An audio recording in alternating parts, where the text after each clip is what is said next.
পিতামাতা সন্তানকে যেভাবে পরিচালিত করবে সেভাবেই সন্তান গড়ে উঠবে এবং বড় হবে। বিশেষ করে নবী করিম সাল্লাল্লাহু আলাইহি ওয়াসাল্লাম সন্তানকে কোরআন এবং ফরজ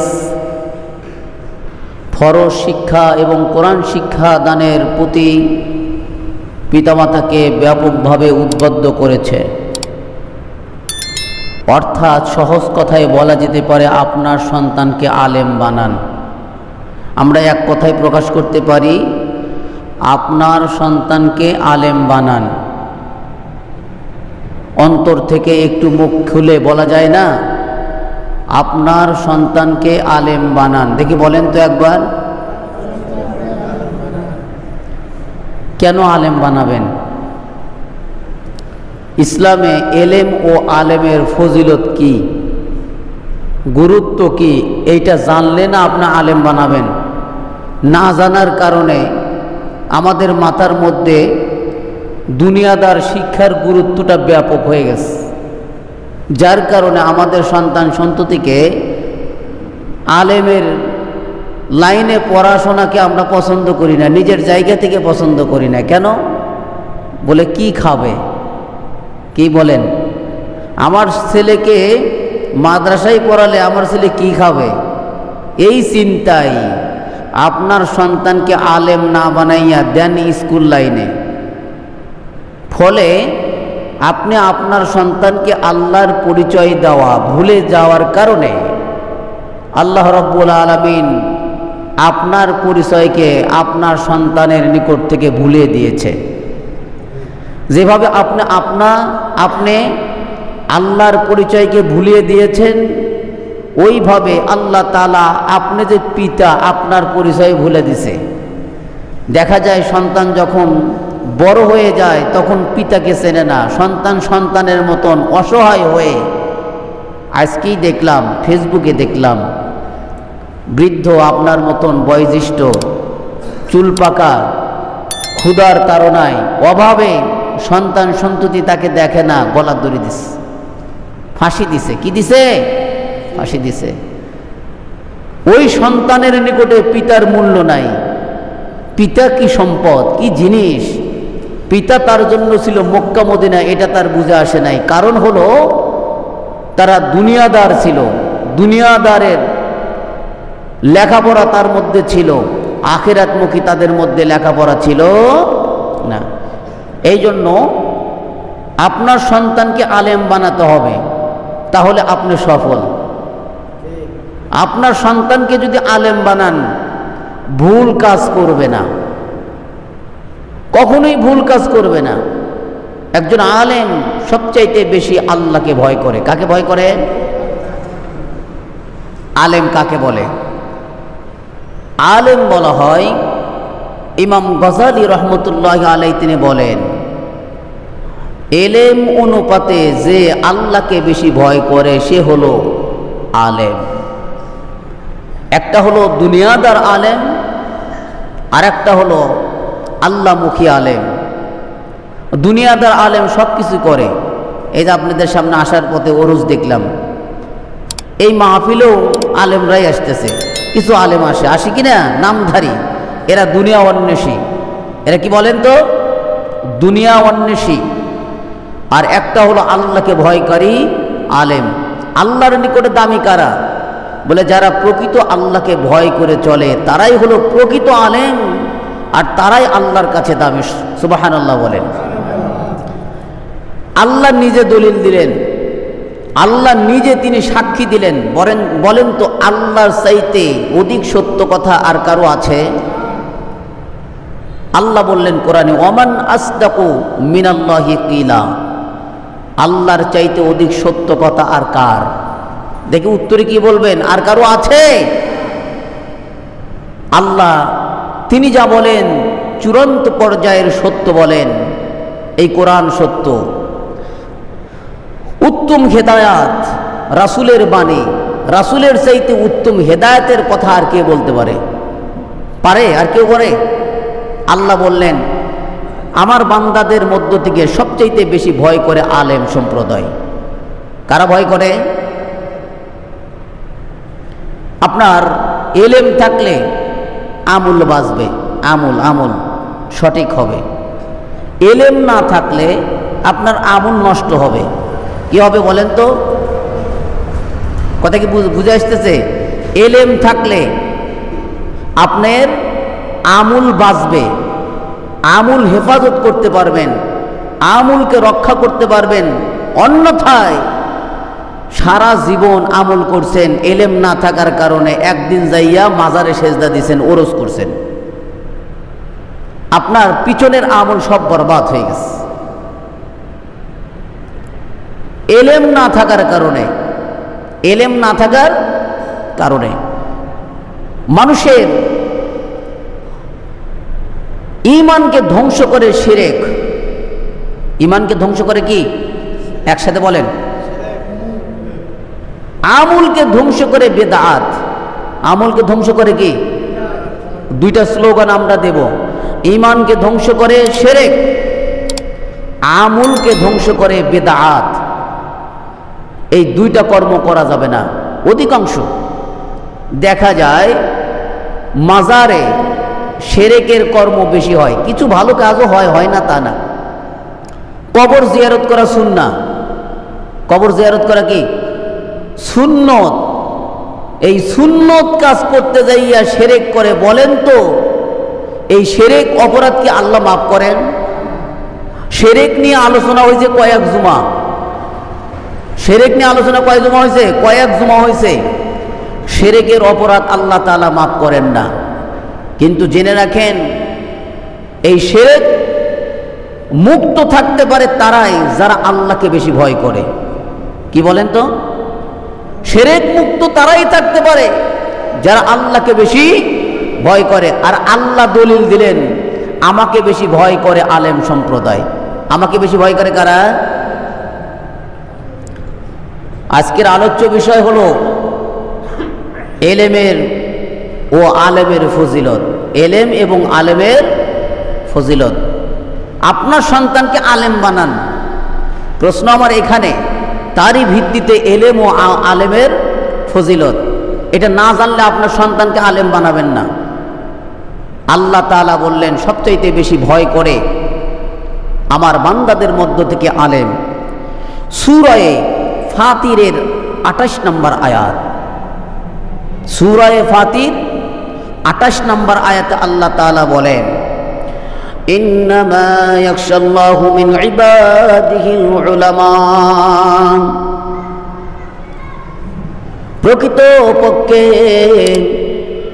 বান্দাদের মধ্য থেকে সবচেয়ে বেশি ভয় করে আমি আল্লাহকে যারা আলেম সম্প্রদায়, তারা বেশি আমাকে ভয় করে।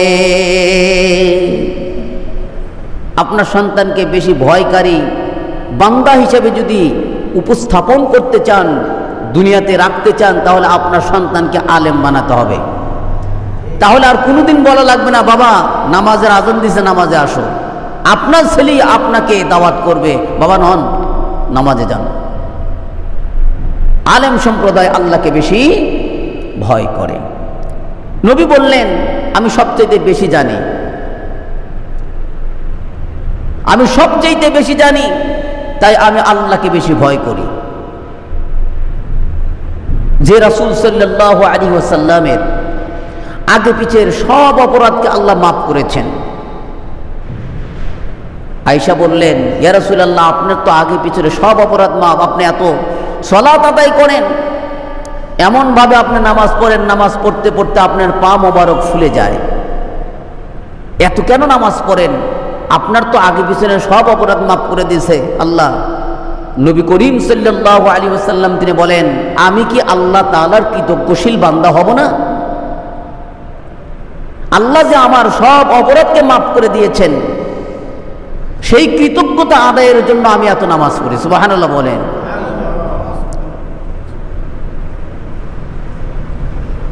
যে রাসূল সাল্লাল্লাহু আলাইহি ওয়াসাল্লাম সর্বকুলের শ্রেষ্ঠ, তার যদি ইবাদত বন্দেগী করা লাগে আমাদের কিছু মাজার ভক্ত মানুষ, তাদের নাকি নামাজই লাগে না। রাসূল সাল্লাল্লাহু আলাইহি ওয়াসাল্লাম নামাজ পড়তে পড়তে পা মোবারক ফুলে ফেলে দিয়েছেন। কারণ হলো কি? তাকে জিজ্ঞেস করা হলো, আপনি এত নামাজ পড়েন কেন? বলে, আমি আল্লাহকে বেশি জানি। আমি আল্লাহকে, আমরা শুধু আল্লাহ তাআলাকে রহমানুর রহিম জানি, কিন্তু তার আরেকটি নাম আছে, তিনি হলেন কহ্হার, তিনি অধিক শাস্তিদাতা। তিনি বান্দাকে অধিক শাস্তি দেন, তার শাস্তির পরিমাণ আন্দাজ করার মতন ক্ষমতা কারো নাই। তিনি কোন সাইজের, কোন ক্যাটাগরির শাস্তি দেবেন এইটাও কেউ জানে না। আল্লাহ তিনি হলেন কহ্হার। নবী করিম সাল্লাল্লাহু আলাইহি ওয়াসাল্লাম বলেন, আল্লাহ যে তিনি শাস্তিদাতা আমি এটাও জানি। এই জন্য আমি বেশি আল্লাহ তাআলার কৃতজ্ঞতা আদায় করি। সুবহানাল্লাহ বলেন। সহজ কথা বলতে, যে যত বেশি জানে সে তত বেশি নমনীয় হয়, যে যত বেশি জানে সে তত বেশি পরিবর্তন হয়। তার মধ্যে থাকে না অহংকার, তার মধ্যে থাকে না গর্ব করার কিচ্ছু। যে যত বেশি কোরআন হাদিস মন্থন করবে, জানবে, সে নিজেকে না জানার বিষয় উপস্থাপন বেশি করবে, যে আমি কিচ্ছুই জানি না। কারণ কোরআন ও হাদিসের জ্ঞান তো এমন, সারা দুনিয়ার পানি যদি কালি হয়, সারা দুনিয়ার গাছ যদি কলম হয়, এই কোরআন হাদিসের ব্যাখ্যা লেখে কেউ শেষ করতে পারবে। কুল লাউ কানাল বাহরু মিদাদাল লিকালিমাতি রাব্বি লানাফিদাল বাহরু ক্বাবলা আন তানফাদা কালিমাতু রাব্বি। সারা দুনিয়ার বৃক্ষ, সারা দুনিয়ার পানি, এগুলো যদি লেখার কাজে ব্যবহার হয়, আল্লাহর কোরআনের ব্যাখ্যা লিখে শেষ করা যায়। আল্লাহর আরেকটি নাম আলিমুন। কি নাম বলেন তো? আল্লাহর সিফতি নামের মধ্যে 99টি নাম আছে, তার মধ্যে একটি হলো আলিমুন। তিনি মহাজ্ঞানী। আল্লাহ কি বলেন তো? মহাজ্ঞানী। কথা কি বুঝতেছেন? বোঝা যায়? আর আমরা কত ব্যক্তি আছি আলিমুন, জ্ঞানী। মহাজ্ঞানী আমাদের মধ্যে লাগে না, আমাদের সাথে সেট হয় না মহাজ্ঞানী। কিন্তু আল্লাহ তাআলার শানে আমরা ব্যবহার করে থাকি মহাজ্ঞানী। তার জ্ঞানের শেষ। একটা উদাহরণ দিলে বুঝতে পারবেন আল্লাহ কেমন জ্ঞানী। বলে, আল্লাহর জ্ঞান হলো সমুদ্রের মতো। কোনো ব্যক্তি যদি সেই সমুদ্রের পানি সেচনের জন্য চেষ্টা করে, সারা জীবন সেই পানি সেচতে সেচতে সে নিজে ক্লান্ত হয়ে পড়বে, কিন্তু সমুদ্রের পানি, সাগরের পানি শেষে কখনই শেষ করতে। আল্লাহ হলেন অসীম জ্ঞানের অধিকারী, যার শেষ নাই। অসীম মানে কি? আর আমরা হলাম সসীম, আমাদের শেষ আছে। একজন আলেম আল্লাহর জ্ঞানের থেকে জ্ঞান নেন। তাই একজন আলেম সারা জীবন কথা বলে, তার কথা শেষ হয় ফুরায় না। 10 মিনিট 5 মিনিট কেন, সারা জীবন কথা বলেও একজন আলেম তার কথা বলে শেষ করতে পারে না। কারণ জ্ঞানটা ওই আলেমের না, স্বয়ং আল্লাহ তাআলার জ্ঞান, স্বয়ং আল্লাহ তাআলার মেহেরবানি, স্বয়ং আল্লাহ তাআলা প্রদত্ত জ্ঞান ওই আলেম সার্ভিস দেন। আলেম যখন কথা বলেন তখন বলেন ক্বাল আল্লাহু তাআলা। এই কথা কি বুঝতেছেন? আলেম যখন কথা বলে তখন বলে ক্বাল আল্লাহু তাআলা, আল্লাহ তাআলা বলিয়াছেন।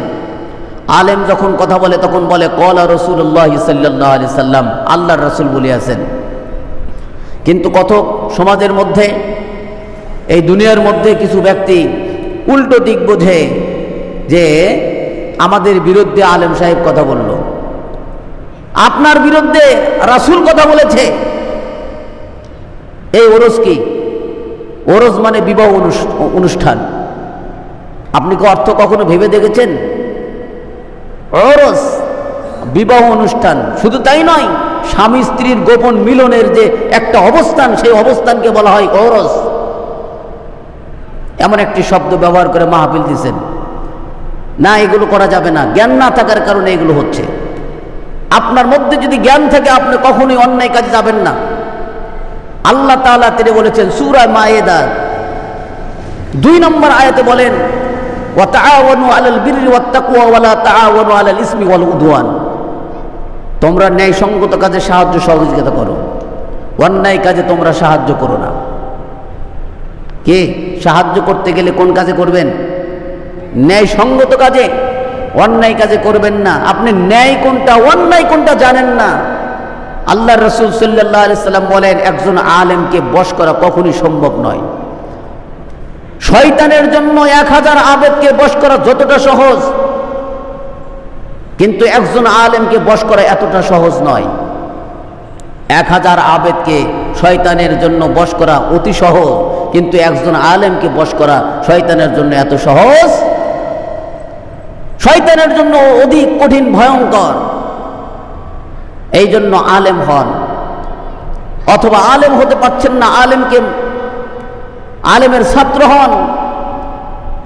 আলেমের ছাত্র হতে পারতেছেন না, আলেমের কথার শ্রবণকারী হন, তাও পারতেছেন না, আলেমকে মুহাব্বতকারী হন। কেন? আপনাকে হালাল হারাম শিক্ষা দেয়, কোনটা জায়েজ কোনটা না জায়েজ এইগুলো আলেম শিক্ষা দেয়, তাকে আপনারা মনিব জানেন। আলেম থেকে আপনারা শিখতেছেন, আলেমের প্রতি দরদি হন, বিদ্রোহ করেন না, ফাতাহলিক ধ্বংস হয়ে যাবেন। কি ব্যাপার, কথার জন্যই কেন? আলেমের বিদ্রোহ করা, আল্লাহর বিরুদ্ধে দাঁড়ানো, আলেমের বিরুদ্ধাচরণ করা, রাসূলের বিরুদ্ধে দাঁড়ানো। একজন ব্যক্তি যদি আলেমের বিদ্রোহ করে, ওই ব্যক্তির ঈমান থাকে না। আলেমের বিদ্রোহ করলে নবী বলছেন ওই ব্যক্তিটা বেঈমানের সহিত মৃত্যুবরণ করবে। নাউযুবিল্লাহ বললেন না? কেন? বলে আলেম সে তার নিজের ব্যক্তিগত কথা বলে না, আল্লাহ তাআলার কথা বলে। আলেম বেশি আল্লাহকে ভয় করে, তাই কারো দিকে তাকায় না, আমানতের খেয়ানত করে না, আল্লাহ যা বলেছে তাই বলে। আমার প্রতি বাধা আসলো নাকি দরদ আসলো এটা দেখে না, দেখে কি বলে আল্লাহ কি বলেছেন, রাসূল কি বলেছেন, সেই কথাটাই একজন আলেম স্প্রে করে, একজন আলেম তার আলোচনায় স্পষ্ট করে দেয়। আল্লাহ তাই দলিল দিলেন, আমার বান্দাদের মধ্যে সবচেয়ে বেশি ভয় করে একজন আলেম। আলেম হলো সবচেয়ে বেশি আল্লাহকে ভয় করে। এই দলিল দিছে কে? আল্লাহ। নবী করিম সাল্লাল্লাহু আলাইহি ওয়াসাল্লাম তিনি বলেন, আল্লাহ যেভাবে সাক্ষী দেন ওইভাবে ফেরেশতারাও সাক্ষী দেয়। আলেম সম্প্রদায় আল্লাহর ব্যাপারে অধিক সাক্ষী দেয়। সুবহানাল্লাহ বললেন না? সাধারণ মানুষের চাইতে আলেম সম্প্রদায় আল্লাহর ব্যাপারে বেশি সাক্ষী দেন। সত্য না মিথ্যা? আলেম সম্প্রদায় যত আল্লাহ তার রাসূলের কথা বলে, এত কথা কি সাধারণ মানুষ বলে? আল্লাহ তাই বলতেছেন, আলেমের সাক্ষী গ্রহণযোগ্য। আলেম আমার ব্যাপারে সাক্ষী দেন। আল্লাহ বলেন, দেখেন সূরা ইমরান 18 নম্বর আয়াত, আল্লাহ তাআলা তিনি বলেন, শাহিদাল্লাহু আন্নাহু লা ইলাহা ইল্লাল্লাহ লা ইলাহা ইল্লা হুয়া ওয়াল মালাইকাতু ওয়া উলুল ইলমি কায়িমান বিল কিসত। একজন আলেম কেমন ভাবে সাক্ষী দেয়? আল্লাহ বলতেছেন, আল্লাহ তিনি বলেন, শাহিদাল্লাহু আন্না, অবশ্যই আল্লাহ তাআলা সাক্ষী দেন, এবং তার ফেরেশতাকুল সাক্ষী দেন, এবং উলামা কিরাম, আলেম উলামা তারা সাক্ষী দেন।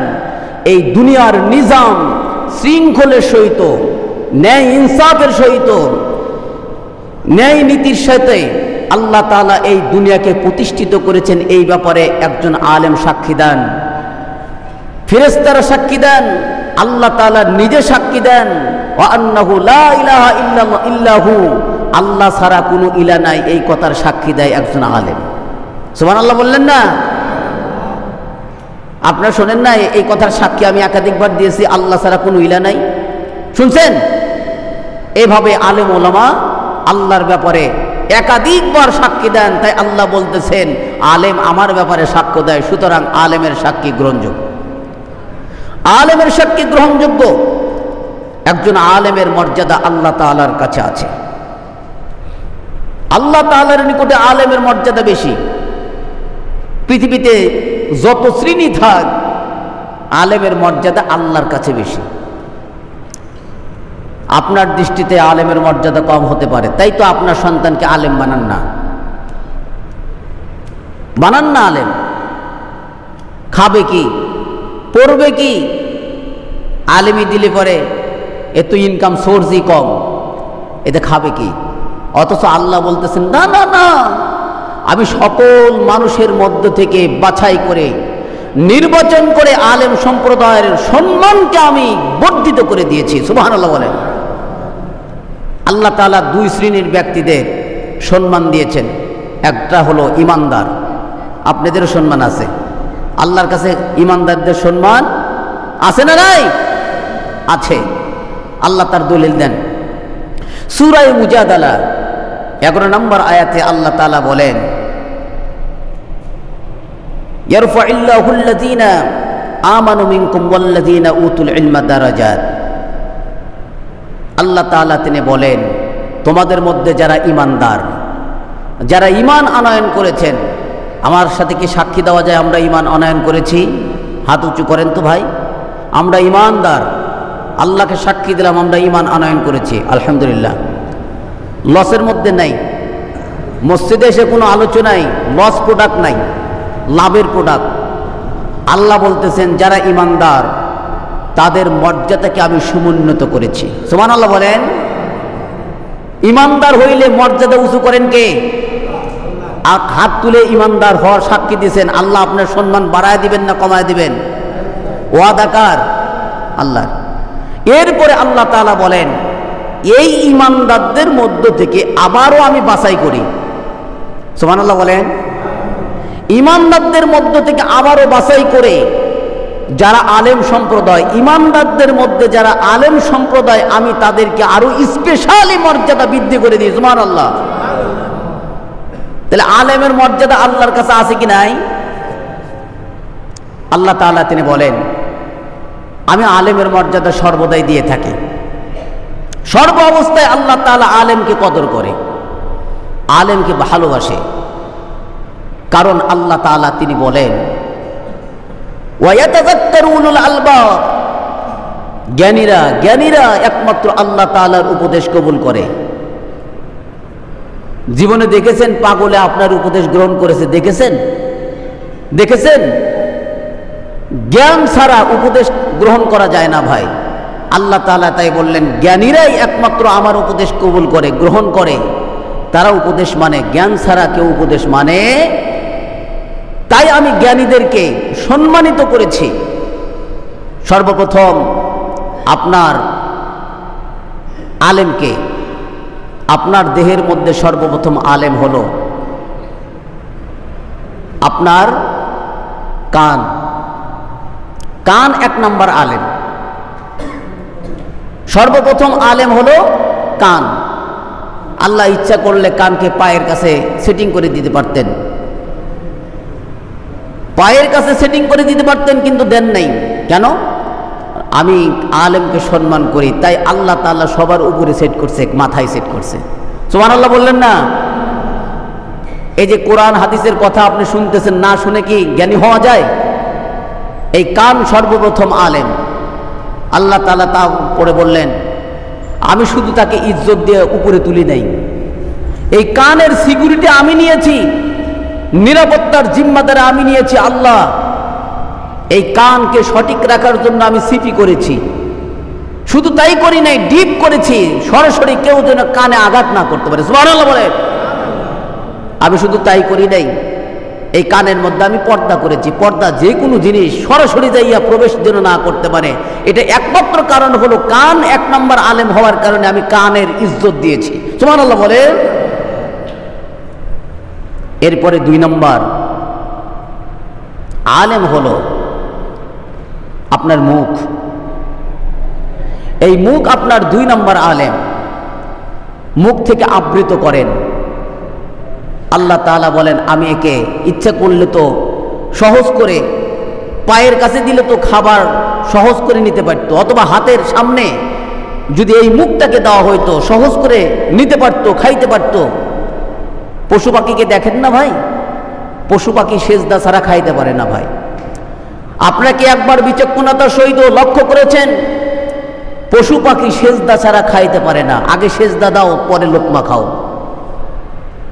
আর মানুষকে আল্লাহ তাআলা বাধ্য করে নাই, তোমাকে স্বাধীনতা দিলাম, আমার প্রভুত্ব, আমি যে তোমার রব, এইটা মানলে ভালো, তোমার না মানো তোমার ক্ষতি, কিন্তু আমি তোমাকে দুনিয়াতে তাও খাইতে দেব, মানলেও খাইতে দেব, না মানলেও খাইতে দেব। আল্লাহ তাআলা আপনাকে, আপনার মুখকে নিচে না দিয়া দিলেন কোথায়? আলেম হওয়ার কারণে মুখকে রাখলেন মাথার সাথে। সুবহানাল্লাহ বলেন। মাথার সাথে আপনার মুখকে সেট করে দিলেন। শুধু তাই নয়, একজন আলেম, জিব্বা আলেম। জিব্বা ছাড়া কেউ কথা বলতে পারছে? জিব্বা হলেন আলেম। ওই আলেমকে সিকিউরিটি দেওয়ার দায়িত্ব আল্লাহ তিনি নিজে নিয়েছেন। কথা কি বুঝতেছেন? আল্লাহ বলেন, তুমি যেহেতু আলেম, তোমাকে সিকিউরিটি, তোমার নিরাপত্তা দেওয়ার জিম্মাদারি আমার। 32টা পুলিশ মোতায়েন করে রেখেছেন সর্বদাই। কয়টা পুলিশ? কথা বলেন না, কয়টা পুলিশ? 32টা। এই 32টা পুলিশ, অর্থাৎ দাঁত 32টা দাঁত আপনার জিহ্বার সংরক্ষণ করে। সরাসরি জিহ্বাকে আঘাত করতে পারে না কেউ। জিহ্বাকে ভিতরে সেট করে রাখছেন, বাহিরে রাখেন নাই আলেম হওয়ার কারণে। আলেমের ইজ্জত আল্লাহ তাআলা দেন। ওয়ারফাউল্লাহ, আল্লাহ তাআলা উঁচু করেন, উতুল ইলমা দারাজাত, যারা আলেম সম্প্রদায় তাদের মর্যাদাকে আল্লাহ সমুন্নত করেছেন, উঁচু করেছেন। কারণ হলেন জিহ্বা, তুমি একজন আলেম। এই আলেম আবার কখনো ভুল করলে 32টা পুলিশের মধ্যে থেকে যে কোনো একটা পুলিশ আবার শায়েস্তাও করে। ভুল কথা, ভুল কিছু যদি আপনার মুখ থেকে বলে, তাহলে এই জিহ্বা মাঝে মাঝে কামড় খায়। 32টা দাঁতের যে কোনো একটার কামড় খায় কিনা? এই পুলিশ, আপনি তো জানেন পুলিশ হলো দরদি বন্ধু। মাঝে মাঝে আবার এই পুলিশ নিয়ে যায় পেটে। তার মানে ভুল হলে পেটে, ভুল না হলে পুলিশ আপনার জন্য কি সিকিউরিটি, পুলিশ আপনার জন্য বন্ধু। একজন আলেমকে আল্লাহ তাআলা কোথায় রাখছেন? পায়ের কাছে না মাথার কাছে? কারণ কি দেখে বলেন তো? আলেমের মর্যাদা আল্লাহর কাছে বেশি। এরপরে 3 নম্বর আলেম আল্লাহ তাআলা বানাইছেন, 3 নম্বর আলেম মাথাকে বানাইছেন। কাকে বানাইছেন? মাথাকে বানাইছেন। আর 3 নম্বর আলেম বানাইছেন চক্ষুকে। চক্ষুকে 3 নম্বর আলেম বানাইছেন। এই চক্ষুর সিকিউরিটি আল্লাহ তাআলা দিয়েছেন। এই চক্ষু দিয়ে কোরআন দেখেন, হাদিস দেখেন। এই চক্ষু, অনেকে সে থেকে ঘুম আসে না ভাই? জীবনে শুনছেন চোখের মধ্যে ইঁদুর বাসা করছে, আশুরা বাসা করছে, শুনছেন? আবার এই চক্ষুকে নিরাপত্তা দেওয়ার জন্য চক্ষু একজন আলেম।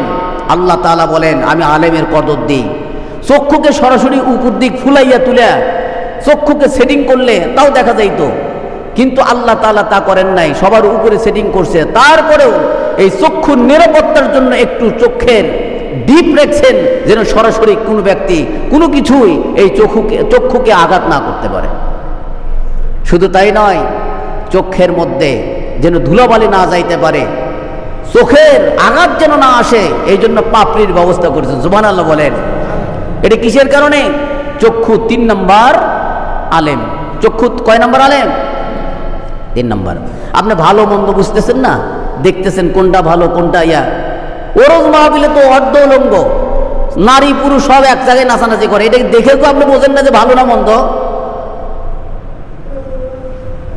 এটা স্বাভাবিক মস্তিষ্ক যার বিকৃত হয়েছে, সে শুধু বুঝতে পারে না ভালো না মন্দ। যেমন গরু ছাগল বুঝতে পারে না সে ন্যাংটা না কাপড় পরিহিত, যেখানে সেখানে উলঙ্গ।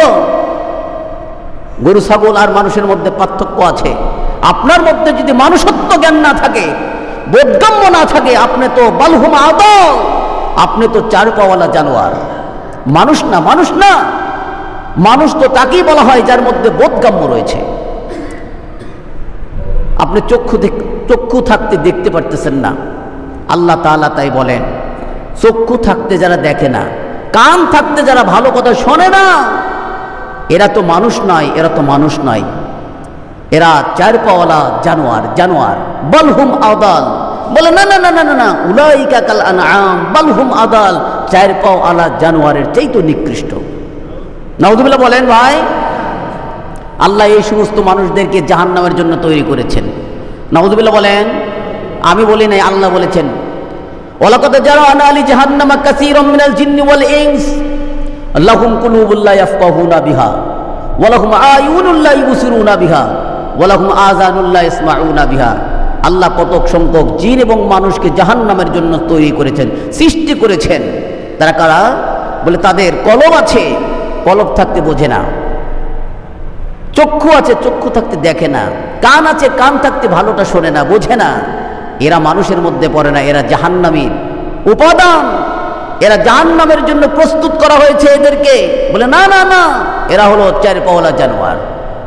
তাহলে আপনাকে আল্লাহ তাআলা চক্ষু দিয়েছেন আলেম হিসাবে, একজন আলেমকে আল্লাহ তাআলা সিকিউরিটি দিয়েছেন, চক্ষুর নিরাপত্তা দিয়েছেন, এত কিছু দিয়েছেন, আপনার এই চোখ দিয়ে ভালো কিছু দেখবেন, অথচ আপনি অশ্লীলতা দেখছেন। আল্লাহ তাআলা কি আপনাকে গ্রেফতার করবে না? অবশ্যই করবে। 4 নম্বর আলেম হলো আপনার মাথা। আল্লাহ তাআলা দেখেন আপনার মাথাকে কত সুন্দর সিকিউরিটি রেখে দিয়েছেন।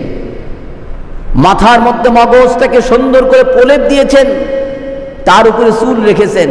মাথাকে আল্লাহ তাআলা নিচে সেট করলে তো পারতেন, কিন্তু করেন নাই কেন? বলে না, আমি আল্লাহ আলেমের কদর জানি, আমি আল্লাহ আলেমকে কদর করি, সম্মান করি।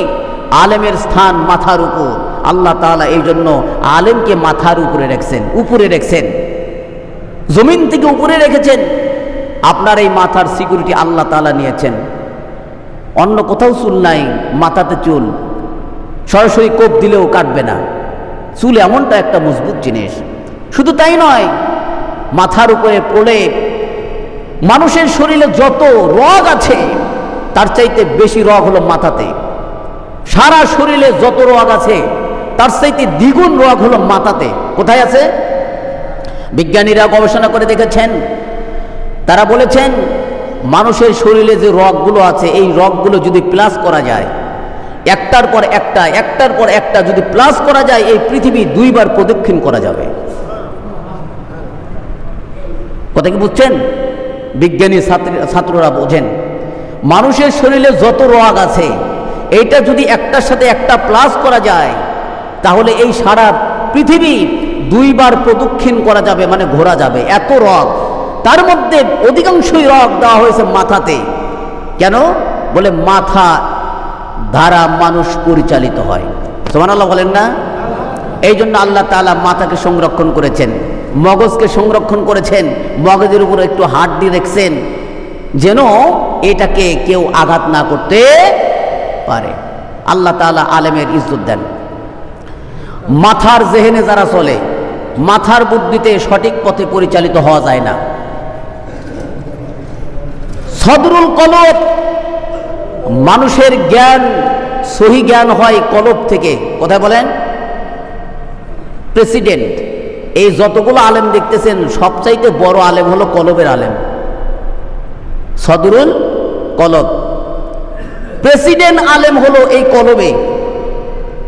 নবী রাসূলদের জ্ঞান হলো এই কলবের থেকে। নবী রাসূলরা কলবের জ্ঞান দ্বারা পরিচালিত, তাই তারা হিদায়াত প্রাপ্ত, আল্লাহমুখী হন। কলবের জ্ঞান দ্বারা দুনিয়া অন্বেষী হয় না, আর মাথার জ্ঞান দ্বারা দুনিয়া অন্বেষণ করা হয়। বিজ্ঞানীরা এই জন্য ঈমান আনতে পারে না মাথার জ্ঞানের কারণে। যাদের জ্ঞান কলব থেকে, আল্লাহ তাআলা তিনি বলেন, আলাম নাশরাহ লাকা সাদরাক, হে নবী, আপনাকে আমি কি আপনার বক্ষকে প্রশস্ত করি নাই? অর্থাৎ আপনার বক্ষকে প্রশস্ত করে, চাক বিদরণ করে, বক্ষকে বিদরণ করে আল্লাহ তাআলা রাসূল সাল্লাল্লাহু আলাইহি সাল্লামের কলবকে হার্ট অপারেশন করে তার কলব থেকে সমস্ত কিছু বাহির করে জ্ঞান শুধু ঢুকাইয়া দিয়েছিলেন। সুবহানাল্লাহ বলেন। এই জন্য নবীরা ওহির জ্ঞানের দ্বারা পরিচালিত হন। আর মাথার জ্ঞানের দ্বারা পরিচালিত হয়, তারা ভেদাভেদ বোঝে না, কোনটা হালাল কোনটা হারাম এটা বোঝে না। যেমন আমি আপনাকে সামনে উদাহরণ করি, আমি ফল গাইলাম, আমি খাইতে পারবো না, এটা কেমন কথা? মাথার জ্ঞান। আমি ফল গাইলাম, আমি বৃক্ষ গাইলাম, আমি খাইতে পারবো না, এটা কেমন কথা? এটা মাথার জ্ঞান। আর কলবের জ্ঞান হলো না, আল্লাহ তাআলা এটা নিষেধ করেছেন। আপনার সন্তানকে আপনি বিবাহ করতে পারেন না, এটাও মেয়ে ওটাও মেয়ে। শেরপুরের এই পাড়ার মানুষও মেয়ে, ওই পাড়ার মানুষও মেয়ে, আপনার মেয়েও মেয়ে, কিন্তু আমি আমার মেয়েকে বিবাহ করতে পারবো না কেন? এটা কলব না, এটা মাথার যুক্তি। কিসের যুক্তি বলেন তো? মাথার যুক্তি। যে রাস্তা দিয়ে আসলো সেই রাস্তায় যাব, কি সমস্যা? তরিকত যে সমস্ত ভণ্ড তরিকতরা এই সমস্ত যুক্তি পেশ করে, যে রাস্তাতে আইছে সেই রাস্তায় গেলে কি সমস্যা? এটা হলো আপনার মাথার যুক্তি। কিন্তু কলব বলতেছে না, তুমি তোমার মাকে বিবাহ করতে পারো না, তুমি তোমার বোনকে বিবাহ করতে পারো না। আপন বোন বিবাহ করা যায়? যারা মাথার জ্ঞানে পরিচালিত তারা সঠিক পথ পায় না, আর যারা কলবের জ্ঞানে পরিচালিত তারা সঠিক পথের দিশা পায়, তারা আলেমের মর্যাদা বোঝে। যারা মাথার জ্ঞানে পরিচালিত হয় তারা দুনিয়াকে বড় দেখে, দুনিয়াকে। আর যারা কলবের জ্ঞানে পরিচালিত হয় তারা দুনিয়াকে ছোট দেখে। নবী করিম সাল্লাল্লাহু আলাইহি সাল্লাম বলছেন, দুনিয়া তোমার জন্য ছায়ার মতন। ছায়া। এই দুনিয়াকে তুমি যদি ধরার চেষ্টা করো, দুনিয়া তোমার থেকে 65 কিলোমিটার বেগে সামনে আগাবে, তুমি ধরতে পারবে না। ছায়া ধরতে পারবেন? তুমি যদি উল্টো দিক পাস করো, আমি দুনিয়াকে ধরবো না, দুনিয়া আমাকে ধরবে। আপনি যদি ছায়াকে না ধরে আপনি আপনার পথে চলেন, আখিরাতের পথে চলেন, দুনিয়া আপনাকে ধরবে। সুবহানাল্লাহ বলেন। আচ্ছা বলেন তো, আপনি ছায়াকে ধরার জন্য দৌড় দিলে ছায়া আপনার থেকে আরো বেশি দৌড় দিবে না? কিন্তু আপনি ছায়াকে ধরবেন না, আপনি আপনার গন্তব্যে যাবেন, অর্থাৎ কিয়ামত, আখিরাত, রিসালাত, এর প্রতি আপনি দৌড় দিয়েছেন, তাহলে ছায়া আপনার দিকে দৌড় দিবে না? নবী করিম সাল্লাল্লাহু আলাইহি সাল্লাম তাই বলেন, মুমিন রেজিকের পিছনে দৌড়ায় না, রেজিকই মুমিনের পিছনে দৌড়ায়। আর একজন আলেম বক্ষের জ্ঞান দ্বারা পরিচালিত হয়, তাই তারা বোঝে দুনিয়া কিচ্ছু না, দুনিয়া কিচ্ছু না। দুনিয়ার জ্ঞান অন্বেষণে ব্যস্ত হওয়ার চাইতে আখিরাতের জ্ঞান অন্বেষণ করা অনেক উত্তম। তাই আল্লাহ তাআলা তিনি বলেন, একজন আলেম তারা আল্লাহকে বেশি ভয় করে, সুতরাং একজন আলেম আমার নিকটে সবচাইতে বেশি প্রিয়। সদরুল কলব, বক্ষ থেকে যার জ্ঞান পরিচালিত হয়, মানুষের সারা দেহ যার জ্ঞানটা এই বক্ষ থেকে পরিচালিত হয়, এই ব্যক্তি হেদায়েত প্রাপ্ত। আর যার জ্ঞানটা মাথা থেকে পরিচালিত সে গোমরাহ। কি বললাম? গোমরাহ। আল্লাহ তাআলা তিনি বলেন, বক্ষ যেহেতু সদরুল কুলুব, বক্ষ যেহেতু প্রেসিডেন্ট, সবচাইতে বড় আলেম, এই জন্য আমি তাকে কলবে সেট করছি। সুবহানাল্লাহ বলেন। বলেন তো, কলব এমন কঠিন জিনিস, সাধারণ যে কোনো ব্যক্তি এখানে কি আক্রমণ করতে পারবে? অ্যাটাক করতে পারবে? যার কলবে অ্যাটাক হয়েছে সে কি মরে যায় না বেঁচে থাকে? মরে যায়। আল্লাহ তাআলা সর্বোচ্চ সিকিউরিটি দিয়া, বঙ্গভবন, এটা বঙ্গভবন, চতুর সাইড দেয়া পুলিশ, বিডিআর, আর্মি, সব কিছু। যার কলব ঠিক তার সব, যার কলব ঠিক নাই তার কিচ্ছুই ঠিক নাই। এই জন্য আল্লাহ তাআলা তিনি বলতেছেন, আমি আলেমকে ইজ্জত দিই, আমি আলেমের সম্মান দিই। আলেম হলো আমার নিকটে সবচাইতে সম্মানী, তার মর্যাদা আমি উঁচু করে দিই। সূরা মুজাদালা 11 নম্বর আয়াত। আল্লাহ তাআলা তিনি বললেন সচেতন করার জন্য, আল্লাহ তাআলা সচেতন করার জন্য বললেন, এই শোনো, যে জানলো আর যে জানলো না দুইজন কি সমান হয়? উত্তর কি বলবেন? যে জানছে আর যে জানে নাই দুইজন সমান হতে পারে না। না জেনে আপনি সব কিছু করতে পারতেছেন, আর জেনে আপনি কখনোই সব কিছু করতে পারবেন? কোনটা অন্যায় কোনটা ন্যায় এটা জানতে হবে, তবে পার্থক্য বুঝতে পারবেন। এই জন্য জ্ঞানীদের সম্মান আল্লাহ তিনি করেছেন। আল্লাহ তিনি বললেন, শোনো, সূরা জুমারের 9 নম্বর আয়াতে আল্লাহ বলেন, কুল হাল ইয়াস্তাউল্লাযীনা ইয়ালামুনা ওয়াল্লাযীনা লা ইয়ালামুন। হে নবী আপনি বলে দেন, যারা জানছে আর যারা জানে নাই তাদের দুইজন কখনই সমান নয়। আল্লাহ তাআলা তিনি বলেন, জানার গুরুত্ব আল্লাহ তাআলা নিজে দিয়েছেন। বেশি জানো নাজাত পাবে, মুক্তি পাবে। না জানলে তুমি ক্ষতিগ্রস্তের অন্তর্গত হয়ে যাবে। যে যত বেশি জেনেছে সে তত বেশি নরম হয়েছে। জানলেওয়ালা ব্যক্তি নরম হয়, গরম হয় না। কি বলেন তো? আবু হানিফা রহমতুল্লাহ আলাইহি বলেন, আমি কারো গীবত করব না, যদি করি আমার মার করব, যদি করি আমার মার গীবত করব। আবু হানিফা রহমতুল্লাহ আলাইহি, তাকে জিজ্ঞেস করা হলো, কেন আপনি আপনার মার গীবত করবেন? বলে, অন্যের গীবত করে আমার আমলকে আমি বরবাদ করতে চাই না। সে জানে আমি আমার মার গীবত করব, তাহলে আমার নিজের মধ্যেই থাকবে। কোনো ব্যক্তি কোনো সন্তান মার গীবত করছে, অর্থাৎ এই কথার দ্বারা তিনি বুঝাইলেন যারা জ্ঞানী তারা কখনোই গীবত করে না। আল্লাহ তাআলা তাই আল্লাহ তাআলার রাসূল বললেন, জানো জানো, জানার দ্বারা আল্লাহ তাআলার গজবের মধ্যে থাকবে না। নবী বলতেছেন, দুনিয়াতে সব কিছুই অভিশাপ। এই দুনিয়াটা ভালো জিনিস না, অভিশাপের জায়গা দুনিয়া। আদম এবং হাওয়া দুনিয়াতে হাজত পূরণের জন্য আইছে ভাই। আদম আর হাওয়া দুনিয়াতে হাজত পূরণের জন্য আইছে, অন্য কোনো উদ্দেশ্যে আসে নাই। যাও, চলে যাও, চলে যাও। জান্নাতে হাজত পূরণের জায়গা না। যেই গন্ধম ফল খাইছে পেটে দিছে মোচড়। জান্নাতে কখনোই দুর্গন্ধ করার জায়গা? আল্লাহ বললেন, না, এখন তোমার থাকার জায়গা না। তুমিও যাও, আদমও যাও, হাওয়াও যাও, শয়তানে যাও। এই তিনজনকে দুনিয়াতে পাঠায় দিছে, কিন্তু আবার চাবি দিছে এভাবে, আদম ও হাওয়া দুনিয়াতে যাবে যদি তোমরা সঠিকভাবে তওবা করে ফিরে আসতে পারো, আবার তোমরা এই জান্নাতে ঢুকতে পারবে।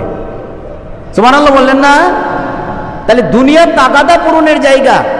আপনাকে আমি প্রশ্ন করি, পায়খানা পেশাবের জায়গায় কত ঘন্টা থাকবেন? যতক্ষণ প্রয়োজন ততক্ষণ। দুনিয়াটা ওই রকম। দুনিয়াতে আপনার প্রয়োজনের তাগিদে থাকবেন, না জায়েজ না, কিন্তু আপনার কাজ করতে হবে আখিরাতের। তবেই আপনি জ্ঞানবান, আপনি বুদ্ধিমান। আল্লাহ তাআলার নবী বলেন, দুনিয়াতে যাহা আছে সব কিছু লানতপ্রাপ্ত, গজবপ্রাপ্ত, গজব।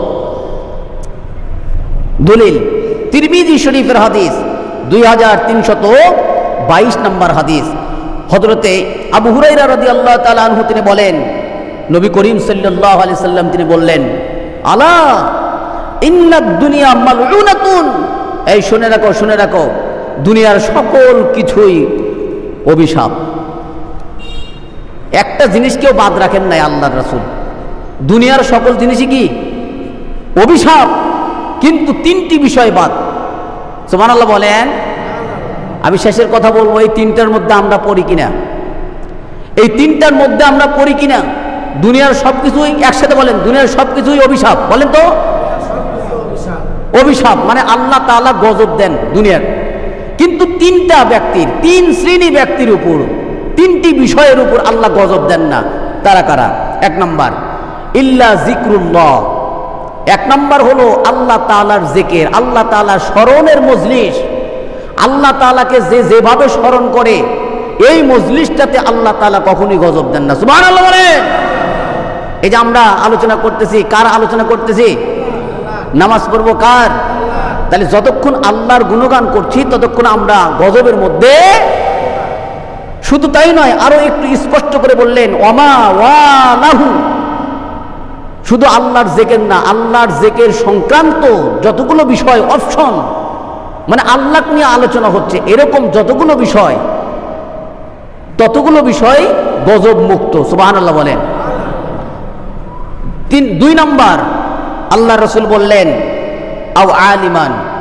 তিন নাম্বার হলো আলেম গজব প্রাপ্ত নয়। সুবহানাল্লাহ, সুবহানাল্লাহ। একজন আলেম কখনোই গজবের মধ্যে নয় ভাই। আপনার সন্তানকে আলেম বানান, সবচাইতে বড় দান আপনি দিলেন। আপনার সন্তানকে সবচেয়ে বড় হাদিয়া দিলেন, আপনার সন্তানকে আলেম বানান। আলেম কখনই গজবের মধ্যে থাকে না। এরপরে আল্লাহ তাআলা রসুল বললেন আউ মুতাআল্লিমান, অথবা ছাত্র। এই যে আপনারা শিখতেছেন, শেখার নিয়ত করছেন, আপনারা কি শেখার নিয়ত করেন যে মসজিদে আসেন আমরা মসজিদ থেকে কিছু শিখবো, এই নিয়ত কি থাকে ভাই? এই নিয়ত যদি থাকে, নবী বলছেন তারাও গজবের মধ্যে নাই। তাছাড়া পৃথিবীতে যা আছে সব কিছুই গজবপ্রাপ্ত আল্লাহ তাআলার লানতকৃত। সুতরাং আমরা যেন আল্লাহর জিকিরের মধ্যে সর্বদাই মশগুল থাকতে পারি, অথবা আমার সন্তান অথবা নিজে আলেম যেন হতে পারি, অথবা আলেম না হতে পারলেও আলেমের যেন ছাত্র হই, আলেমের বিদ্বেষকারী যেন না হই। ফাতাহলিক পঞ্চম নাম্বার হলে কিন্তু ধ্বংস হয়ে যাবে। আলেম হতে পারলে তো আলহামদুলিল্লাহ ভালো, আলেম না হতে পারলে তার ছাত্র হন। আলেমের ছাত্র না হতে পারলে শুধু শ্রবণকারী হন, শ্রবণকারী না হতে পারলেও আলেমকে মোহাব্বতকারী হন। আলেমের মোহাব্বতকারী না হতে পারলেও যদি আপনি এসে ব্যতিক্রম কিছু চিন্তা করেন, অনেক মজলিসে দেখা যায়, অনেক জায়গায় দেখা যায় আলেমকে নিয়ে সমালোচনা করে। ভাই এই খবরদার, আলেমকে নিয়ে সমালোচনা, আল্লাহ তার রাসূলকে নিয়ে সমালোচনা, ওই ব্যক্তি ফাতাহলিক ধ্বংস হয়ে যাবে, ওই বেঈমানের সাথে মরবে। সুতরাং আমরা আমাদের দ্বীনকে বাঁচাবো, আমরা আমাদের ঈমানকে বাঁচাবো, আমরা আমাদের আমলকে বাঁচাবো। তাহলে আপনি যদি এটা বাঁচাতে চান, আজকেই নিয়ত করে নেন আপনার সন্তানকে আলেম বানাবেন। এলেমের ফজিলত, আলেমের ফজিলত নিয়ে আলোচনা চলছে।